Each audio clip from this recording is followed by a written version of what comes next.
नवरीन और मेरे साथ मेरे पार्टनर मौजूद हैं एमन फातिमा और आप देख रहे हैं ड्रामा एनालिसिस, जहां पर मिलते हैं आप लोगों को आप लोगों के फेवरेट ड्रामास के रिव्यूज और अपकमिंग अपडेट्स। और आज भी हम आप लोगों के फेवरेट ड्रामा पर लाए हैं रिव्यू वीडियो।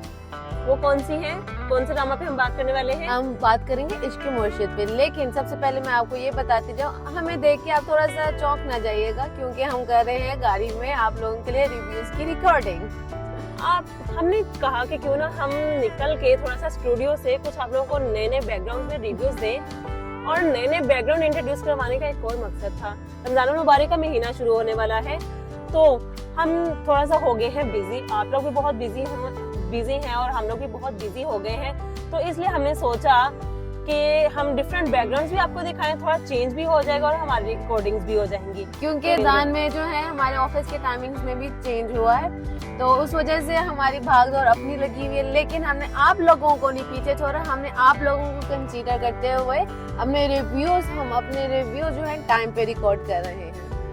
तो इसी अच्छी खबर के लिए और इतनी हमारी एफर्ट के लिए एक ताली तो बनती है, और ताली के साथ बनता है हमारे चैनल को सब्सक्राइब करना और लाइक करना हमारी वीडियो। ये हमारे, अगर आप हमारी वीडियोस को लाइक करते हैं, सब्सक्राइब करते हैं, तो ये हमारे लिए थोड़ी मोटिवेशन भी होती है।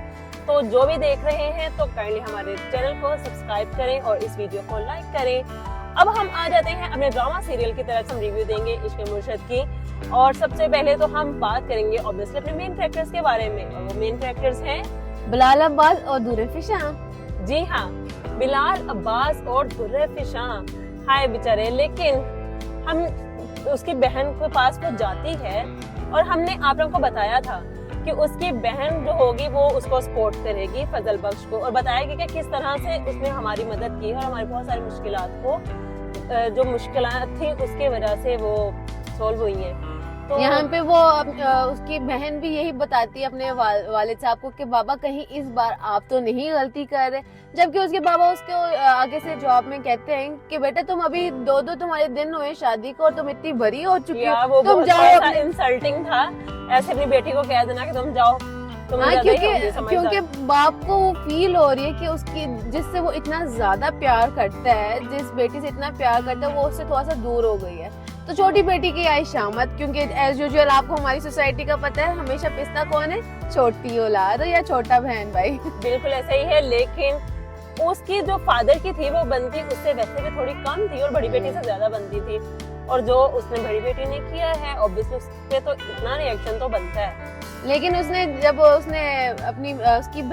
बेटी ने, जब छोटी बेटी ने कहा कि बाबा इस बार कहीं आप तो गलत नहीं कर रहे, तो उसके बाबा का रिएक्शन देखते हुए उसको गुस्सा तो चढ़ा, थोड़ा सा वर्ड तो चढ़ा था, लेकिन उसने आगे से ये भी बोल दिया था कि बाबा उसने हमारी फैमिली के लिए क्या कुछ नहीं किया, ये आप लोगों को आइडिया भी नहीं। जब आपने किसी को एक्सेप्ट नहीं ना करना होता, तो फिर आप सारे जो मर्जी उसके बारे में कहते जाओ, अच्छा कहो या बुरा कहो, तो आपको कोई फर्क नहीं पड़ता। बिल्कुल इसी तरह ही शिब्रा के फादर की भी यहाँ पे यही कंडीशन है, जो मर्जी कुछ बोले लेकिन उसने असर नहीं करना। बिल्कुल ऐसे ही है। और उसके फादर को जो शॉक लगता है सुलेमान के घर जाकर, हालांकि वो पता करवाता है अपने बंदों से कह के कि ये कहाँ के फजल बख्श के नाम से। अच्छा, मेरे माइंड में उस टाइम आया था यार वो फजल बख्श क्या लगा रहा है, उसके फादर खुदा बख्श के बारे में पता लगवा रहा है, जबकि वो फजल बख्श है ही नहीं है, तो उसका सारा डाटा वो निकल आएगा। लेकिन फाइनली इसी में उसके फादर को भी पता चल गया है कि ये क्या सीन चल रहा है और ये कौन है, क्योंकि वो उसने जब कहा कि आपके दूसरे एम्प्लॉय को पता है, क्योंकि वो उसकी चाबी भी घुमा रहा था, शायद वो उसके घर को जानता हो कि कहाँ पे वो रहता है फजल बख्श, तो उसने कहा अच्छा। फिर उसके बाद साथ ही सीन चेंज हो गया था, कहा गया था कि आपको एक कॉल आई है बहुत जरूरी बॉस की, जिसमें डॉक्यूमेंट्स दिखाने थे, कोई प्रोजेक्ट था जो प्रॉपर नहीं हो रहा था, तो लेकिन ये एक बहाना था उसको उसके घर पे बुलाने का। हाँ, और उसके घर पे बुला के जो सुलेमान साहब की वो करते हैं इंसान, थोड़ी सुलेमान आई डोंट नो कि इन दोनों के जो दरमियान में वो राज हम भी आपको नहीं बताएंगे, और आप लोग ये खुद ही चल के देख लेंगे कि क्यों उनके दरमियान में इतनी नफरत है। और सुलेमान भी खुद जो है वो पूरे गुस्से में है जी, अपनी अना में है, और जो कि उनकी हर बात पे काफी अना होती है। हाँ, अना जैसे आजकल आप में आई हुई है। Keep your mouth shut please. जैसे ईगो में आप आई हुई आज। नहीं जी, मैं ईगो में नहीं आई हूँ। आपके चाल तो ऐसी नजर आ रही है। जी। वो तुम अगर गोल मैं करते हो आपको तो मुझे बताती बात जाऊँ करनी मैं आपको बताती जाऊँ कि मैं अपनी सहेली को के बुलाए हुए इनविटेशन पे नहीं गई, जिसकी वजह से उसका मूड खराब था। मैंने सारे अपने स्टेटस पे सॉरी कहा और कहा कि अब आपको मनाया कैसे जाए, लेकिन इनको सॉरी बोलने के बावजूद इनका मूड ऐसे खराब है जैसे पता नहीं मैंने इनका क्या बिगाड़ दिया। हो गया। हम्म। और जब वो बाद में बोलते हम आते हैं अपने ड्रामा की तरफ वापस, इनके तो काफी दुखी कहानी है, इस पे हम बाद में बात कर लेंगे। लेकिन अभी हम ड्रामा रिव्यूज पे आते हैं और जो उसके सुलेमान साहब को कहा कि get out, I feel that insult, कि कितना बंदा घर बुला के और उसको कहे गेट आउट, और उस फादर की और उसकी बेटे के बारे में इस तरह से बातें करना, तो वो बहुत ज्यादा एम्बेरसमेंट थी। और मेरा ख्याल है अगर रियल लाइफ में देखें तो इसी तरह से होता है, लेकिन मोहब्बत करना कोई बुरी बात नहीं है जितना लोग उसको बना देते हैं। लेकिन मुझे यहाँ पे दुरे फिशान का रिएक्शन बहुत अच्छा लगा, और वो ये था कि टिपिकल एक चीज नहीं दिखाई गई कि जब आपको एक असलियत नजर आती है किसी चीज की, किसी शख्स की असलियत नजर आती है, पता चलती है, तो आपका रिएक्शन जो है वो इतना हेटेड नहीं होता। और ये तो हमने अपने व्यूअर्स को बताया भी था कि जो जितना हम आप लोग सोच रहे हैं कि इस पे बहुत ज्यादा कोई हार्ड रिएक्शन होगा दुरे फिशान का, तो ऐसा बिल्कुल भी नहीं था। बहुत ही मतलब कि एक एपिसोड छोड़ के नेक्स्ट एपिसोड में उसका वो पोलाइट होना शुरू हो गई है और उसको एहसास हो गया कि वो किस तरह से क्या किस स्टेज पे आया है सिर्फ उसके लिए। और मैं इस चीज के लिए बहुत शुक्रगुजार हूँ राइटर का, डायरेक्टर का, कि हाँ भाई उसको एक टिपिकल तरीके से ना दिखाया नहीं गया भाई हाँ ऐसे आप नफरत करने शुरू कर दें, आपको मोहब्बत नहीं है, बस अगर वो फोन करे और फिर उसके बाद उससे बात नहीं करनी, ये शुक्र है ये टिपिकल चीज से ना। एक और इसमें जो किया है, अगर हम बात कर रहे हैं दोनों अपने लव बर्ड्स की ही, तो इसमें जब फजल बख्श जो था मतलब शामिर जो था, मतलब उसको उसके बाप ने थप्पड़ मार के निकाल तो दिया था घर से बाहर, लेकिन जब घर से बाहर थप्पड़ मार के निकाल ही दिया, साथ उसको सामान भी दिया था, लेकिन अब ये इस एपिसोड में क्या करने आया है वापस उसके घर? हो सकता है कोई चीजें अपने रख के भूल गया और वापस लेने आया हो, लेकिन जाते हुए तो उसका हाथ खाली था। ओहो, फिर वो दुरे फिशान से मिलने आया होगा, बहाना यहाँ होगा पर मिलने का। डंडी मार के डायरेक्टर ने कोई कॉन्सेप्ट नहीं दिया और ना ही हमें कोई कॉन्सेप्ट समझ आया। जबकि एक बंदे की बेइज्जती करके निकाला जाए तो वापस उसका आना बनता नहीं है। लेकिन यहाँ तो मोहब्बत की बात है ना, तो फिर फजल बख्श तो आ गया, लेकिन कोई वजह भी तो हो आने की। हाँ, आया है यहाँ पे बताना चाहिए था उनको, हाँ, बताना चाहिए। कि कोई सामान लेने आया या कुछ करने आया, उसको पहले हिंट देती, लेकिन वो आया और जाते हुए भी उसका हाथ खाली था। ऐसे ही है। और फिर वो बातें करने शुरू कर गए कि क्या तुम अभी भी वैसे ही हो? तो उसने कहा कि नहीं मैं तो अभी आपकी बात कर रहा था, मैं तो आपकी बात तब भी बात कर रहा था। उस पे दुरे पीछा और पिघल गई। तो बनता है ना, सच्ची मोहब्बत हुई है उनको। अच्छा, तो यहाँ पर जो कि ड्रामा तो बहुत ही ज्यादा सीरियस चल रहा है, लास्ट एपिसोड और ये एपिसोड भी, तो मेरा ख्याल है कि यहाँ पर एक कैरेक्टर मिस है जिससे थोड़ा सा ड्रामा जो है वो फनी में आ जाता है, फन में आ जाता है, और साथ सैडनेस के साथ एंजॉयमेंट भी हो जाती है। तो वो कौन सा कैरेक्टर है? भले का। जबकि भले जो है वो थोड़ा सा जो है ना मजा दिला देता था ड्रामे में, आपको मजा आता था। हाँ भाई, थोड़ा सा रोमांस के बाद थोड़ा सा आपका भले के साथ इंटरेक्ट जब होता था ना सीन, तो बहुत मजा आता था, तो ऐसे कॉमेडी टाइप हो जाता चाहता था उस ड्रामे में। उसके हर एपिसोड में जो वर्ड होता था एक नया वर्ड होता था। एक वर्ड तो हमें बहुत अच्छे से भी याद है, वो कौन सा वर्ड बाले बाले बाले बाले ट्रांसफार्मर प्लांट। ओह, मुझे लगा कि वो क्योंकि वो हर एक जगह पे बोला था हाँ बाले बाले। जब स्टार्टिंग में याद है सब्जियां खरीदने के लिए वो कहता था बाले बाले, इतने का दे दो बाले। और इसका मतलब भी बाले बाले बाले बाले, यू नो। हमने आपको ऑलरेडी बताया हुआ है, अगर आपको नहीं पता तो आप लोग हमारी प्रीवियस वीडियो भी देख सकते हैं। और सबसे मजेदार मोमेंट मुझे कौन सा लगा था आपको पता है?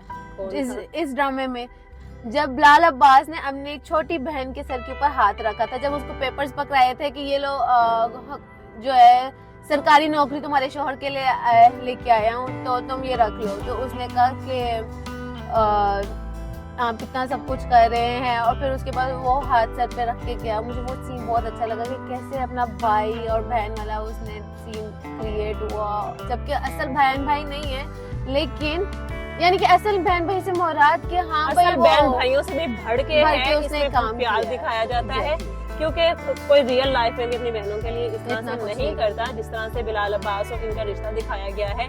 बहुत ही कमाल और जबरदस्त का बहन भाई का रिश्ता दिखाया गया है, और मेरा ख्याल है कि बहुत कम रियल लाइफ में ऐसे भाई होते हैं। और अब तो वैसे भी ये ट्रेंड ही चल गया है कि जो खूनी रिश्तों से ज्यादा ना बाहर के रिश्ते ज्यादा आपके काम आते हैं। सही बात है, यहाँ पे वाकई बहुत आपके बात में हकीकत है और वाकई में हमें यही देखने को मिलता है, जहाँ पर हमें इस ड्रामे में एक तरफ फैंटेसी मिलती है, दूसरी तरफ इसमें रियलिटी बेस्ड भी बहुत अच्छे मैसेजेस हैं जो कि हमें फॉलो करने चाहिए और इस मैसेजेस को हमें आम करना चाहिए हमारी वीडियोस शेयर करके।